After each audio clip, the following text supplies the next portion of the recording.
Good morning, everybody. My name is Barry Schwartz, and this is the Search Buzz video recap. Today is Friday, April 17th, and this is the search news we covered over at the Search Engine Roundtable at seroundtable.com. We got the new Google spam penalty for the back button hijacking, Google spam report changes that you want to know about, Google Ads DSAs are being replaced by AI Max, and so much more. So definitely stay tuned.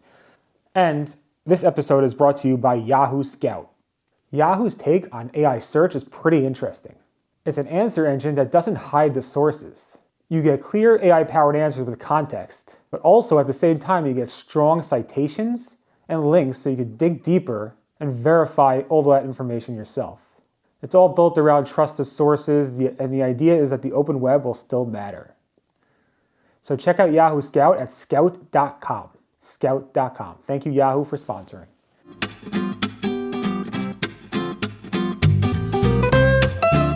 Okay, so for the big news, Google announced this week a new search penalty that's going to go into effect in about 2 months from now, June 15th, 2026. And pretty much everybody I know is surprised that this hasn't been a search penalty as of yet. And Google did say years ago that this is not a search penalty, but now it is, as of this month. Specifically, if you use a back button hijacking technique where you prevent people from using the back button, that will be something that Google will specifically penalize and go ahead and hurt you with a manual action or an algorithmic action. So keep that in mind. June 15th, this is coming. This is a big deal. This is a big change. This is the first time we had actually a spam penalty like this in a long time. So keep that in mind. And there's a new spam penalty coming soon in Google search. Google also updated its spam report, now saying that they may use these spam reports to take manual actions violations against people who violate the penalties. This is something that was a big change. Google said they're just clarifying this, but this is a change.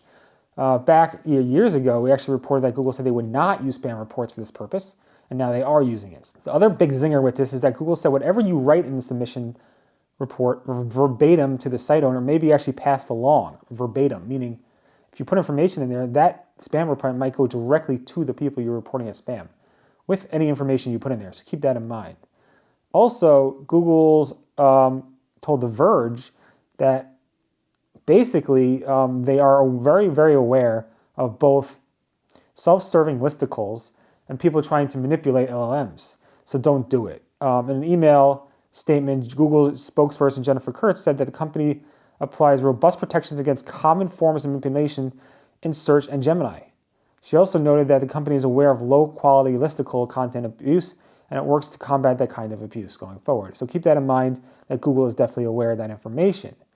Google seems to be testing, without confirming, that they have a new Search Console report in the beta called AI Contribution Report. I found a link to it last weekend. They removed that link.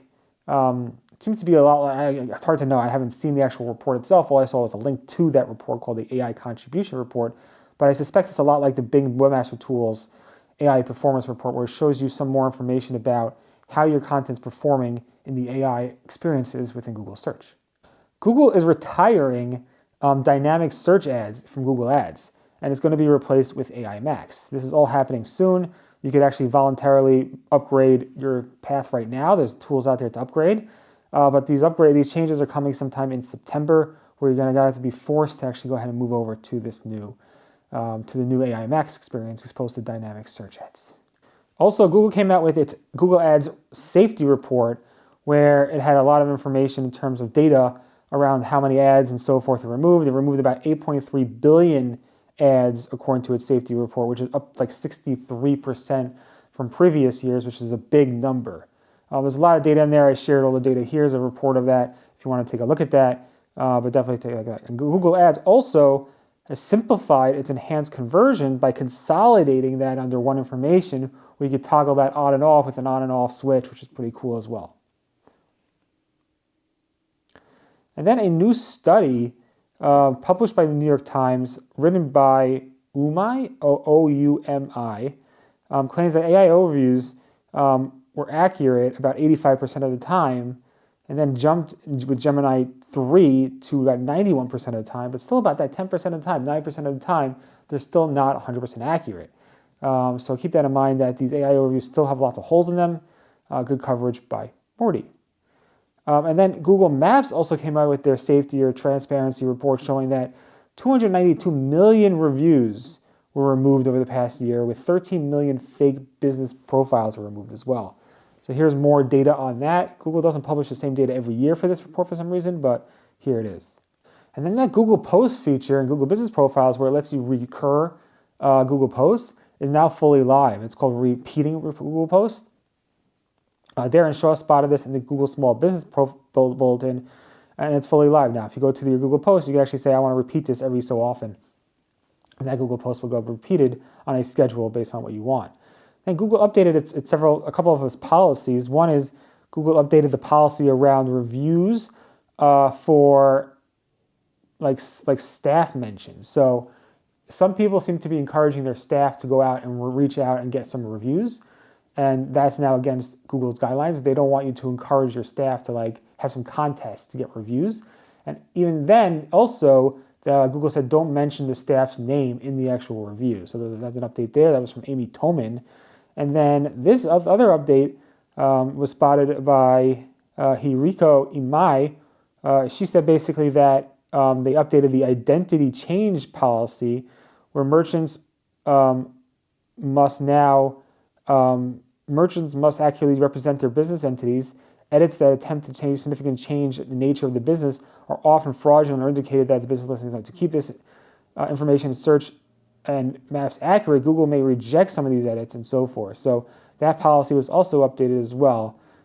Keep that in mind. And also Google updated its Merchant Center product specifications for 2026. There's a whole bunch of changes there, so definitely take a look at that. And finally, Google Ads and Google Analytics has updated its data controls, where now some information may not be passed along. And Google said they simplified the controls and removed redundant settings between Google Analytics and Google Ads, and we are planning on consolidating controls based on where the data is used. So keep that in mind, that if you want to pass that information over from Google Ads to Google Analytics, you need to keep that in mind and pass the right information and to have the right settings. In any event, thanks so much for listening to the Search Buzz video recap. My name again is Barry Schwartz. This is the search news we covered over at the Search Engine Roundtable. Again, thanks to Yahoo Scout. Check them out at scout.com for sponsoring. Everyone have a great, safe weekend, and I'll see you guys next. Goodbye.